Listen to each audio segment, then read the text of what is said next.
छान चवीला लागणारा आणि लालचुटूक असा दिसणारा गाजराचा हलवा सर्वांनाच असा आवडणारा पदार्थ. 1 चमचा साजूक तुपावर 1 किलो किसलेल्या गाजरांचा किस घालून छान असा परतून घ्यायचा आहे आणि तो परतून झाल्यानंतर त्यामध्ये घालायचं आहे आपल्याला दूध, खवा आणि साखर आणि याच्या योग्य प्रमाणात जो आटवून झालेला जो गाजर हलवा आहे तो चवीला छान असा लागतो.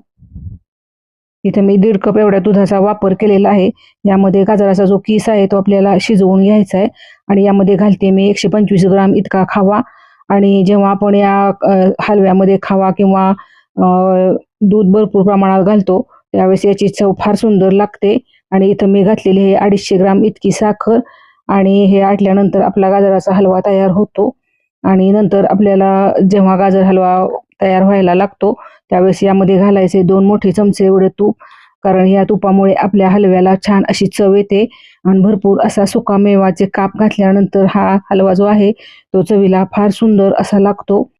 थंडीच्या दिवसात छान असा चवीला लागणारा लाल चुटूक गाजरांचा गाजर हलवा दिसायला जेवढा छान दिसतो तेवढाच चवीलाही फार सुंदर असा